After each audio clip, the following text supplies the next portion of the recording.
People have got to know whether or not their president is a crook. 1972. Washington, D.C. police arrest 5 burglars with political connections at the highest levels. I said we had nothing to do with this foolishness. We had no idea it would reach into the White House. Well, I'm not a crook. I had become the desk officer for the cover-up.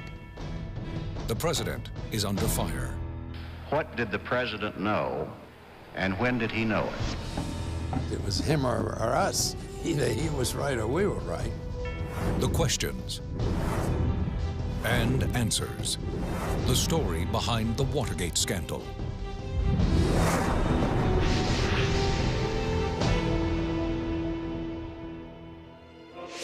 Washington, D.C., May 28, 1972. A presidential election is less than 6 months away. Tonight, 5 burglars meet outside the sprawling Watergate complex with a simple plan. Break into the Democratic National Committee headquarters on the 6th floor. This raises the first of many questions to be investigated and answered by the final report. What are the burglars looking for? This is a crew largely comprised of Cuban Americans, ex-CIA agents flown in from Miami. They're on assignment for Howard Hunt, a former CIA operative, and G. Gordon Liddy. Both men worked for the committee to re-elect President Richard Nixon. When we chose them, we went through their CIA training files. They all had done very well. They were remarkable guys. These are good people. In a Gallup poll released May 1st, President Nixon has a double-digit lead over his likely Democratic opponent, Senator George McGovern of South Dakota. You give us back our country. Considering the president's lead, why do members of the committee to re-elect the president resort to illegal tactics? Midnight. Hunt and Liddy wait at the Watergate Hotel, while a locksmith on the burglars' crew opens the front door of the Democratic National Committee offices. Minutes later, he radios Hunt with the code message, "The horse is in the house." Translation, the men are inside. 1:30 a.m. The team's electronics expert wiretaps 2 of the office phones. A few minutes later, the 5 men exit the building undetected.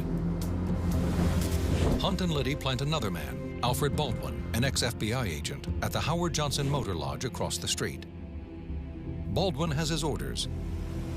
Listen in on conversations at the Democratic National Committee office and write down anything he hears. For the next 20 days, he monitors the wiretaps. What does the Nixon campaign hope to learn? 3 weeks after the break-in, June 17th, Hunt and Liddy gather their team at the Watergate Hotel again. They tell the men that one of the bugs is defective.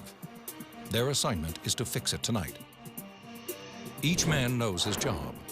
Baldwin will be the lookout at the Howard Johnson across the street, while the burglars replace the bug at the DNC headquarters.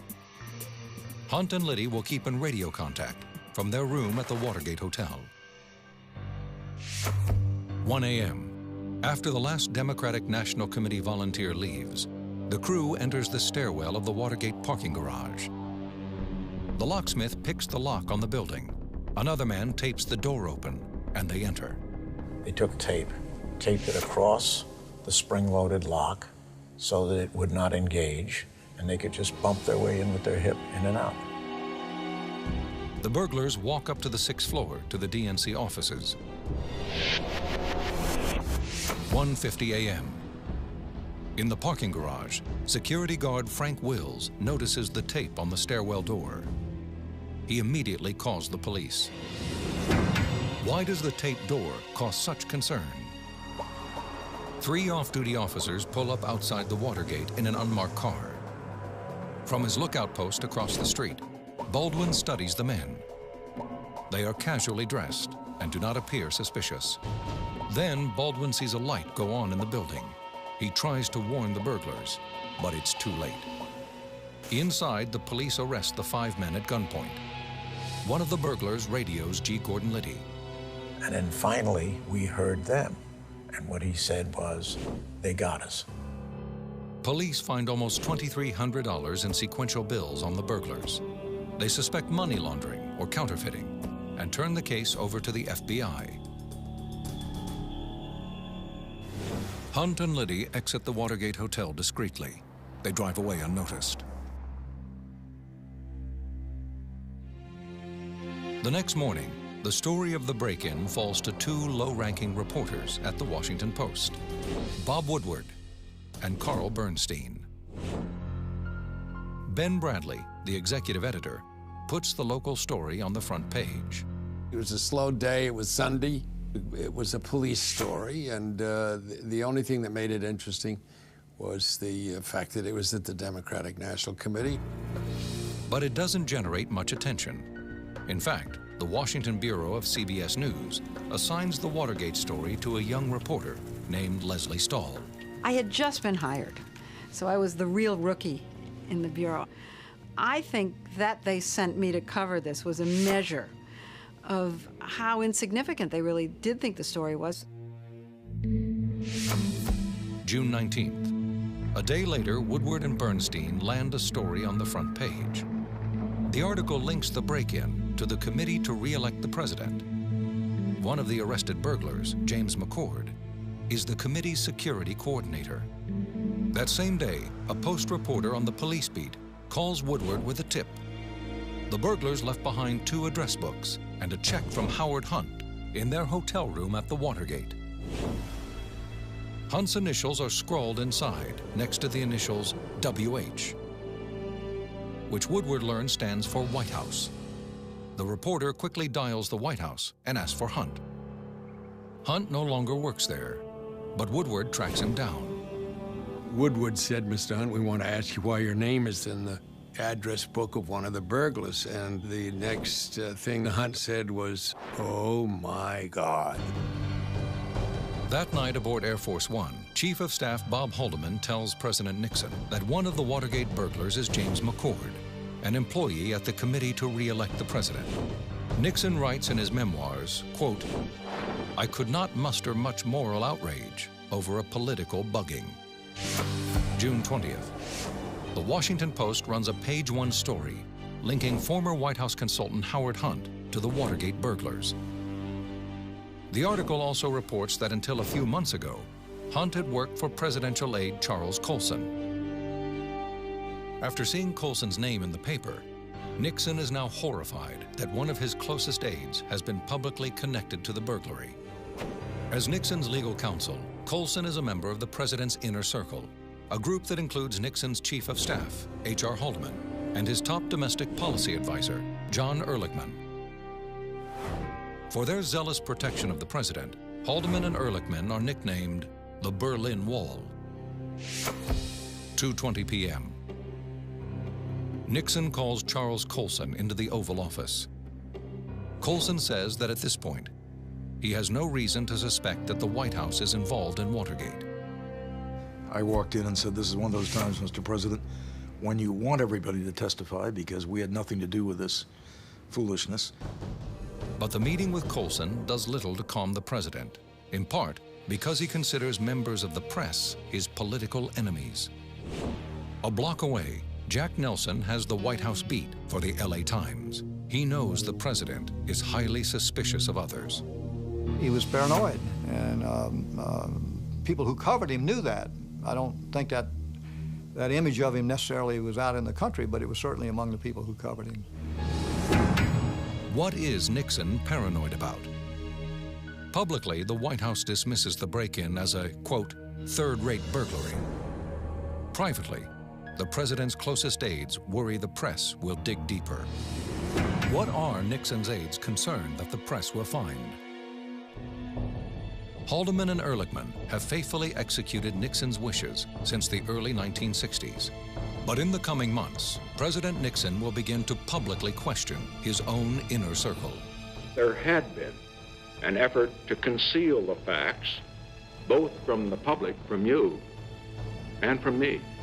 Nixon's struggle to contain the Watergate scandal, and the answers to our questions when the final report continues.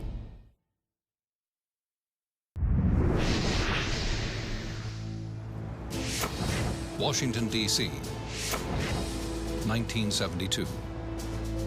President Richard Nixon's re-election campaign is underway, as is an FBI investigation into a break-in at the Democratic National Committee headquarters. The story initially receives little coverage. In less than 3 weeks, the Watergate story all but disappears from the media. I remember once saying to Bob Woodward, who was my friend, I have to get off this story. This is not good for my young career at CBS. And he said, don't get off it. Trust me, don't get off it. July 10th. Alfred Baldwin, the lookout during the Watergate break-in, approaches the FBI. He reveals that after the botched burglary, he contacted members of the committee to re-elect the president for guidance, but received none. Baldwin decided to come forward because he, quote, had been disowned by the committee. Baldwin tells the FBI that Howard Hunt and G. Gordon Liddy directed the Watergate burglary on behalf of the committee to re-elect the president. Baldwin agrees to testify and is never charged. September 15th.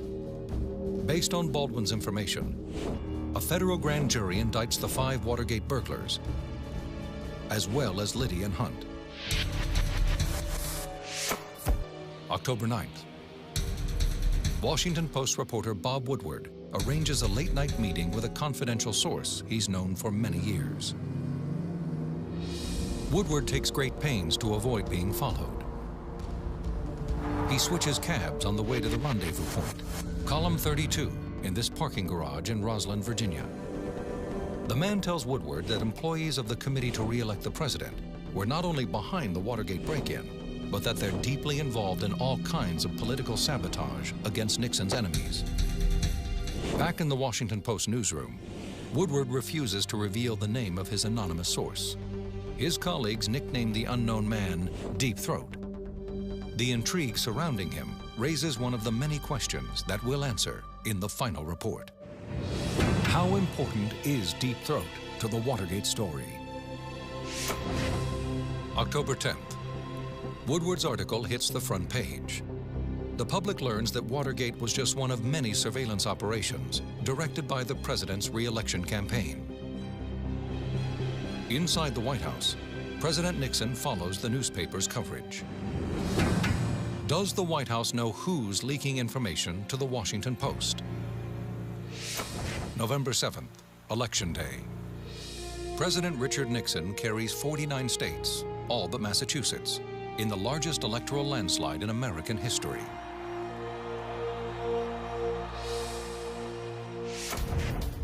January 8th, 1973. The 5 Watergate burglars and the men behind the scheme, G. Gordon Liddy and Howard Hunt, appear in federal district court. Hunt pleads guilty to 6 charges, including conspiracy and wiretapping. The following week, 4 of the 5 burglars follow suit and enter guilty pleas. Burglar James McCord and Liddy both plead not guilty. They refuse to discuss whether anyone higher up is involved. The judge on the case, John Sirica, suspects a deeper conspiracy. He grills the burglars on whether the White House played a role. I had very little courtroom experience by that time in my career, and I kept saying to people around me, is that unusual? And they said, yep, that's unusual. Judge Sirica asked the men one more question. Who's paying the burglars' legal bills? The men say they don't know. Raise your right hand. January 20th. Richard Nixon takes the presidential oath of office for his second term. It is just 2 months until the last American combat troops withdraw from Vietnam. As America's longest and most difficult war comes to an end, let us again learn to debate our differences with civility and decency. The president adds John Dean to his inner circle. He asks the young attorney to manage the Watergate scandal by controlling the flow of information in and out of the White House. After Nixon wins his landslide victory, He's not quite sure what is going to happen with Watergate, but he's quite sure what he wants to have happen. He wants it ended. I, in essence, had become the desk officer for the cover-up. January 30th. The jury in Liddy and McCord's Watergate trial finds them both guilty of conspiracy, burglary, and wiretapping. But the trial ends without any proof of a larger conspiracy. Judge Sirica urges the U.S. Senate to look deeper into Watergate, saying, quote, "I am still not satisfied that the pertinent facts have been produced before an American jury." February 7th. The Senate creates a committee to determine if Richard Nixon's last campaign involved illegal activity. They also hope to answer the question, did President Nixon play any role in the Watergate break-in? March 23rd. At the sentencing hearing of all the Watergate conspirators, Judge Sirica reads a letter in open court from James McCord, one of the burglars. McCord says, quote, "There was political pressure applied to the defendants to plead guilty and remain silent." This letter hints at a larger conspiracy and ignites national interest in Watergate. April 6th. John Dean, the young White House counsel, approaches Senate investigators. Dean is convinced that the Watergate cover-up is spiraling out of control. He offers to tell them everything he knows. April 17th. The president, aware that Dean is talking to the Watergate investigators, no longer trusts him. In a private meeting, Nixon asks Dean to resign. He then passes me a letter across his desk where he's got it drafted, and it's just an open confession. Nixon tells Dean that he is also planning to remove his top aides, Haldeman and Ehrlichman. Dean knows that the two men are also involved in the cover-up, yet he suspects that he will be the president's lone fall guy. This isn't an acceptable role for me. And I said, well, I'd like to have a letter that says that Haldeman and Ehrlichman are resigning as well. April 29th. Camp David, Maryland. In what he calls one of the most difficult decisions of his career, Richard Nixon asks Haldeman and Ehrlichman for their resignations. In his memoirs, the president writes that he told the men, quote, "When I went to bed last night, I had hoped and almost prayed that I wouldn't wake up this morning." The next day, the president tells the nation that he now believes his own staff was involved in the Watergate cover-up. There had been an effort to conceal the facts, both from the public, from you, and from me. Why does Nixon decide to dismiss his closest aides? May 17th. The Senate Watergate hearings begin. All three commercial networks air the hearings live. The hearings dominated this town. They had this town by the throat. You wouldn't date anybody that didn't want to talk about this. There'd be no point. The next day, Attorney General Elliot Richardson appoints Archibald Cox as special prosecutor and orders him to explore the president's connection to Watergate. Nixon is now facing both a criminal probe from the Justice Department and a political inquiry in the Senate. 38 days later, the one-time close aide to the president, John Dean, is set to testify before the Senate Watergate Committee.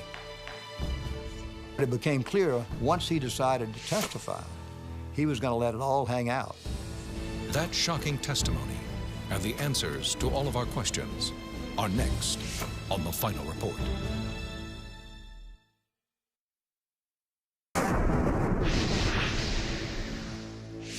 June 25th, 1973, Washington, D.C.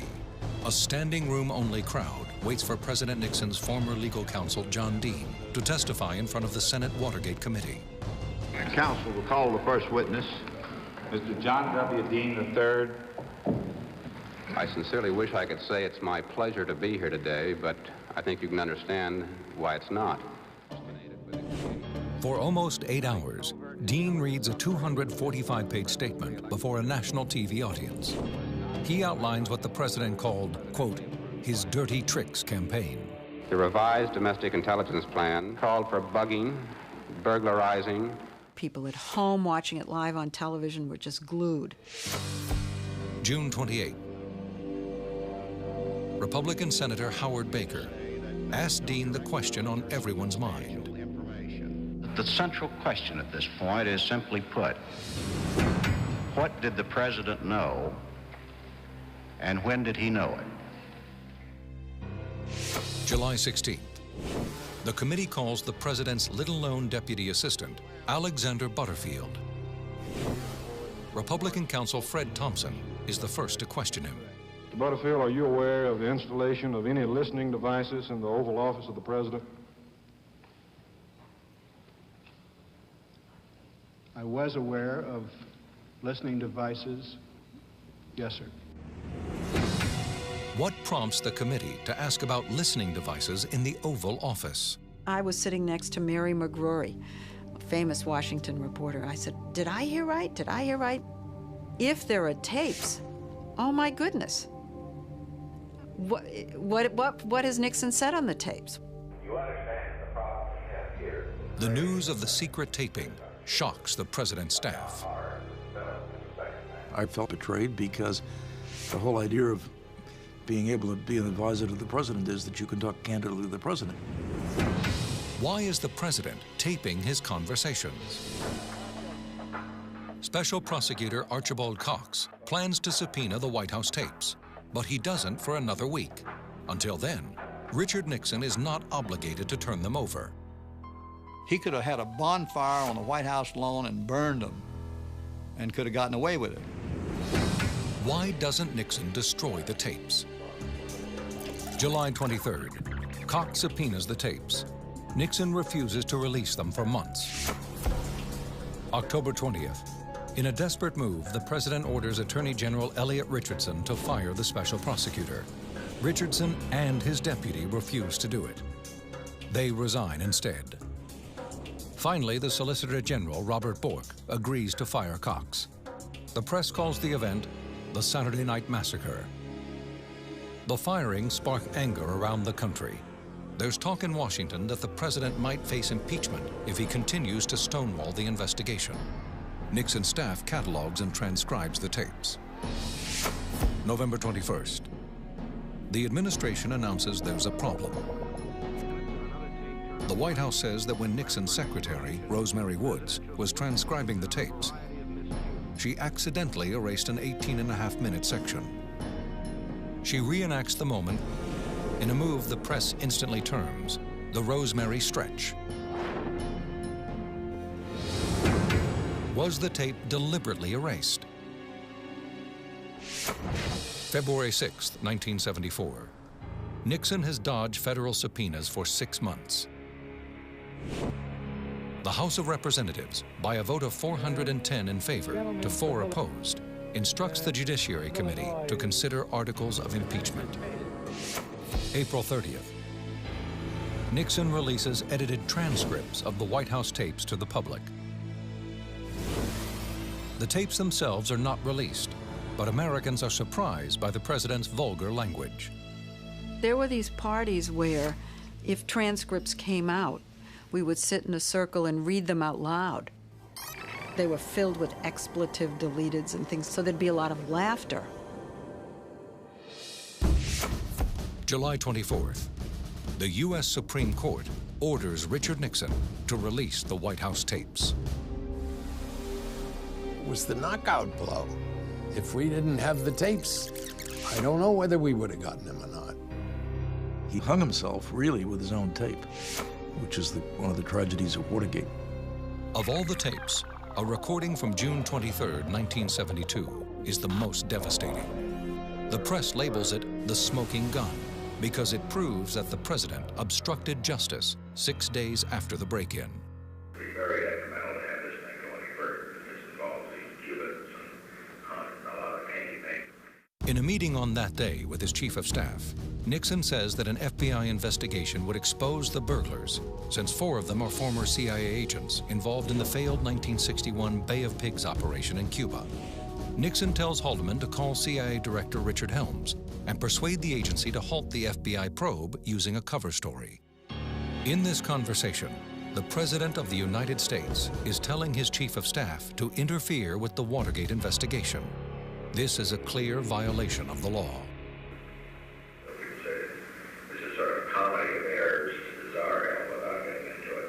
The president is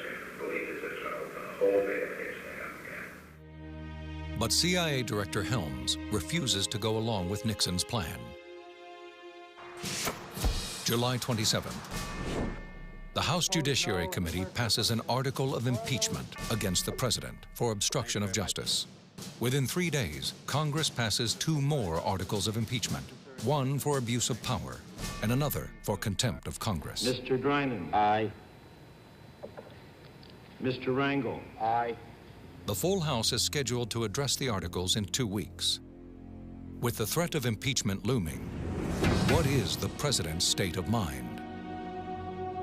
9 days later, on August 8, 1974, Nixon addresses the nation. I have never been a quitter. To leave office before my term is completed is abhorrent to every instinct in my body. But as president, I must put the interests of America first. America needs a full-time president and a full-time Congress. Therefore, I shall resign the presidency effective at noon tomorrow. By resigning, he avoids a likely impeachment and trial in the Senate. Would the Senate have removed Nixon from office? More than 3 decades after Watergate, questions remain. As we examine them, we reveal the larger conspiracy, hidden agendas, and a president's desperate struggle to survive. Our answers begin with the break-in at the Watergate. What were the burglars looking for? One theory is that they wanted information on Democratic National Committee Chairman Larry O'Brien. O'Brien, at the time, was giving the White House fits. He was probably the most visible and vocal spokesperson for the Democratic Party, and he is a threat to the president. But at the time, O'Brien and the Democrats did not pose a major threat. Nixon held a double-digit lead over Democratic candidate George McGovern. So why did members of the Committee to Re-elect the President resort to illegal tactics? Nixon didn't just want to win the election, he wanted to win big. That's what some people don't know about Nixon. He wanted to win the election by the greatest margin ever in a presidential election. To help achieve a landslide over the Democrats in November, the committee hired a former FBI agent and current White House staff assistant, G. Gordon Liddy. Liddy's job was simple: gather intelligence on Richard Nixon's enemies. The committee gave Liddy a budget of $250,000 and permission to break into the Democratic National Committee headquarters. Liddy brought in former CIA operative Howard Hunt to help him carry out the mission. Nixon set the tone for his re-election committee. He was a man driven by mistrust and anger. What was Nixon paranoid about? He worried that his enemies and leaks to the press would undermine his international agenda. When Nixon took office in 1969, he inherited the Vietnam War, which deeply divided the nation. Nixon didn't want to tarnish his legacy by being the first president to lose a war. It couldn't have been a more dangerous time. There were times when I would stand there on the White House lawn and wonder, can this country survive? June 13, 1971. The New York Times published the so-called Pentagon Papers, top-secret documents that showed the government's calculated expansion of the war in the years leading up to the Nixon administration. Nixon believed their disclosure threatened national security. Daniel Ellsberg, a former military analyst, stole the papers from a think tank and leaked them. Nixon called it, quote, the most massive leak of classified documents in American history. We didn't know what else he had. And I was in the president's office one moment when he said, Chuck, we've got to do whatever it takes to stop this man. In response, Nixon created a special investigations unit and called them the Plumbers because they were hired to stop leaks. Their first target was Daniel Ellsberg. He would be the first of many to come into the president's line of fire. The White House goes on the attack, and more answers to our questions. Next when the final report continues.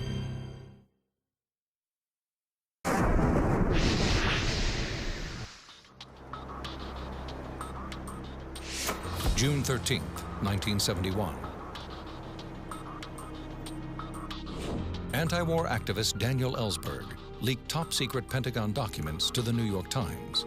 President Nixon's surveillance team, known as the Plumbers, were instructed to gather any information on Ellsberg, including his file at his psychiatrist's office. And we thought he may have said to the psychiatrist what else he had and what he intended to do with it. September 3rd, Labor Day weekend. Acting under direct orders from the White House, Howard Hunt and G. Gordon Liddy hired Cuban-American ex-CIA agents to break into Ellsberg's psychiatrist's office in Beverly Hills, California. But they didn't find his file. 8 months later, some of the same burglars from the Ellsberg job entered the Watergate. This time, they're acting on behalf of the Committee to Re-elect the President. After bugging the DNC offices, Alfred Baldwin, the lookout, monitored the conversations from across the street. What did they hope to learn? They wanted advanced knowledge of DNC campaign tactics. The mission was a failure. Baldwin took detailed notes, but he was mostly eavesdropping on office gossip among secretaries. Worse yet, the bug on DNC Chairman Larry O'Brien's phone was defective. 20 days later, Liddy sent his team back into the Watergate. James McCord, the security coordinator at the Committee to Re-elect the President, entered the Watergate garage's stairwell and taped open the door to the building. McCord assumed that the security guard would see the tape, but that it would not surprise him. That's because the cleaning staff typically tape doors open as a matter of convenience. It was so much easier when they're carrying all these buckets and brooms and mops and things to be able to just bump it open with their hip. We saw that, and we emulated that. Security guard Frank Wills did see the tape, but he removed it and continued his rounds. Less than an hour later, Wills noticed the door had been retaped. Now he called the police.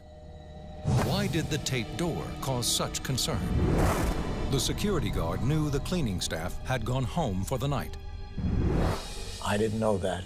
The guard did know that. In the months that followed, the press focused on the Watergate burglars and their connection to Nixon's re-election committee. What were Nixon's aides concerned the press would find? Their worst fear was that the Watergate conspirators would expose the White House-sanctioned break-in of Daniel Ellsberg's psychiatrist's office. They couldn't have survived the fact that these are the same guys that were operatives of the White House. Nixon's inner circle was less concerned about the DNC break-in. They were more worried about what the burglars might say to police about the Ellsberg job. June 20th, just 3 days after the break-in, Nixon met with his chief of staff, H.R. Haldeman, in the old executive office building. 18.5 minutes of that conversation are missing from the White House taping system. Was the tape deliberately erased? Yes, it seems likely, because it was erased as many as 9 different times. As for the gap's contents, Chief of Staff Bob Haldeman's handwritten notes indicate it was the first discussion of the Watergate cover-up with Nixon. He wrote that the president, quote, feels we should be on the attack for diversion and not just take it lying down. As the White House tried to quash the Watergate story, a young Washington Post reporter was digging deeper. On October 9, 1972, Bob Woodward headed to an underground parking garage and met his confidential source, who for years was known only as Deep Throat. How important was Deep Throat to the Watergate story? The mystery surrounding his identity exaggerated his significance, but his role was critical. Throughout the fall of 1972, Woodward returned to Deep Throat for new leads. In exchange, Woodward protected the identity of his source. It would be more than 30 years before his identity was revealed as Mark Felt, Associate Director of the FBI. Washington Post executive editor Ben Brantley tells the final report that Felt's interactions with Woodward were infrequent, but powerful. There were 400 stories involved in Watergate, and Felt wasn't the source of every one of them. But He was an invaluable source, and that's the end of it. After the Watergate break-in, Felt started to build a case against the burglars. He wanted to expand his investigation into Nixon's, quote, dirty tricks campaign, but the White House continued to undermine his efforts. Felt was frustrated and urged Woodward to dig deeper. Did the White House know who was leaking information to the Washington Post? The White House suspected it was Mark Felt. When J. Edgar Hoover died in May 1972, Nixon snubbed Felt by appointing an outsider, Patrick Gray III, to replace Hoover. Chief of Staff Bob Haldeman pegged Mark Felt and shared his thoughts with Nixon on October 19, 1972.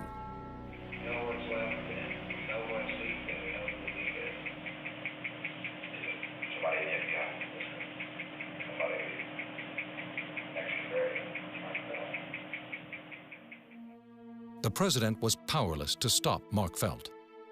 Nixon knew that if he revealed Woodward's source, Felt could go public with his information.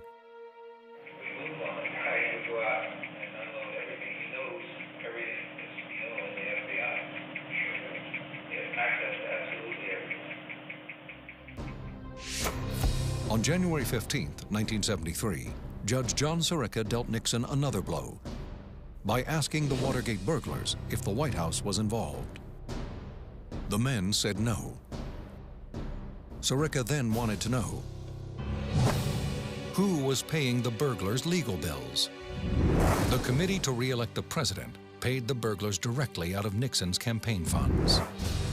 The so-called hush money kept the burglars quiet for a while, but the committee faced the prospect of ongoing payoffs to guarantee their silence in the future. Nixon's legal counsel, John Dean, knew the Watergate cover-up was out of control. These men are not going to remain silent forever, and the investigations are not going to go away. I said, somebody's got to really go in and blow this whole thing up with the president.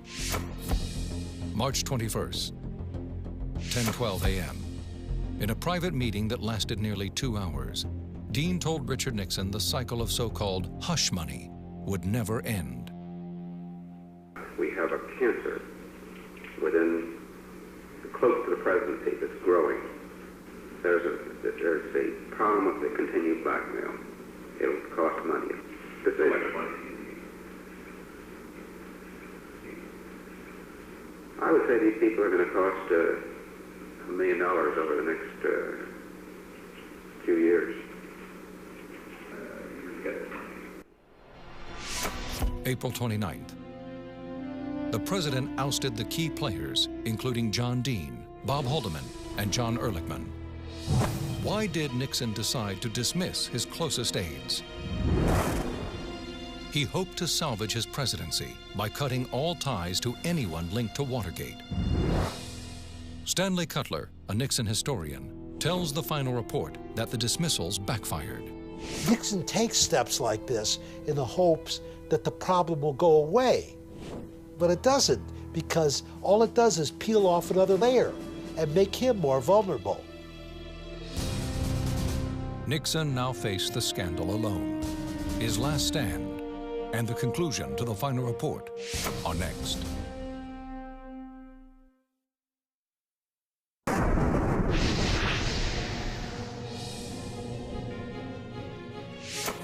July 1973, more than a year after the Watergate break-in.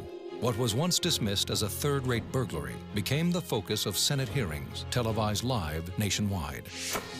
July 16th, former presidential aide Alexander Butterfield told the Senate committee that Nixon had a hidden taping system. What prompted the committee to ask about listening devices in the Oval Office?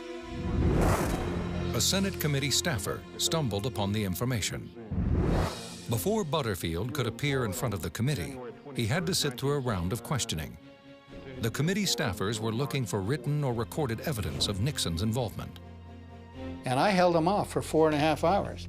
Finally, a guy asked me the direct question, and I said, yes, I'm sorry you asked me that question, but the answer is yes, there were listening devices. Why was Nixon taping his conversations? The taping system was for his memoirs.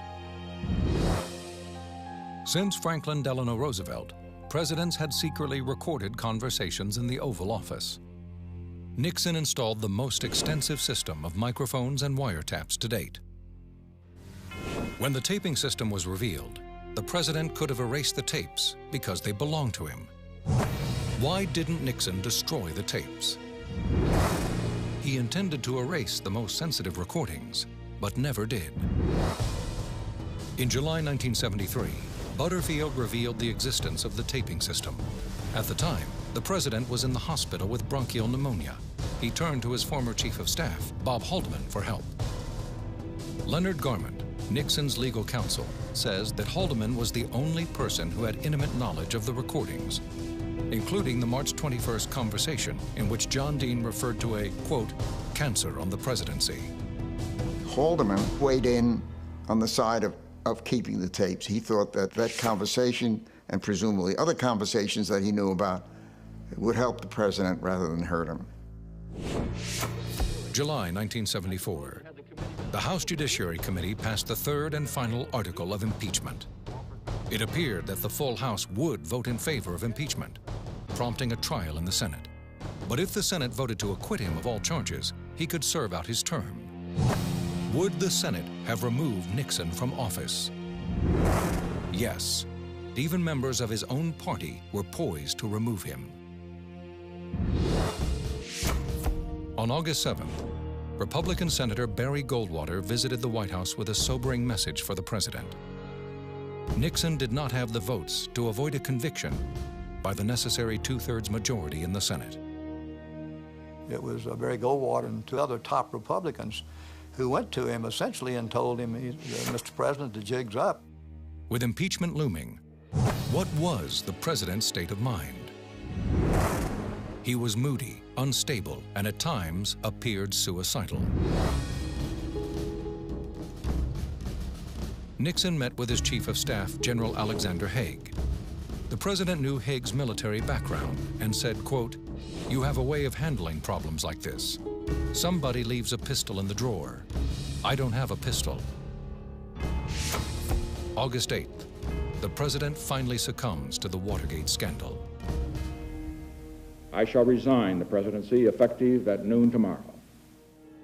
After delivering his resignation speech, the president stayed up until 1:30 a.m., wandering the halls of the White House and reflecting on the third-rate burglary that ended his career. More than 2 years after the event, the nation still wondered, did President Nixon play any role in the Watergate break-in? There is no clear evidence linking him to the planning or execution of the actual burglary. However, he created the plumbers unit and tacitly approved covert operations that led to Watergate, and his repeated demands for information on his enemies inspired the break-in. The decision to go into the Watergate is the result of any number of conversations that Nixon has with his immediate staff saying, we've got to get more stuff on them. On August 9th, 1974, Richard Nixon said goodbye to the White House, leaving one huge question behind. What did the president know, and when did he know it? Nixon's crime was the Watergate cover-up, which he orchestrated. In the final report, it's clear that Watergate dramatically eroded the power and prestige of the presidency. After Watergate, Congress took a series of steps to counteract Nixon's policies.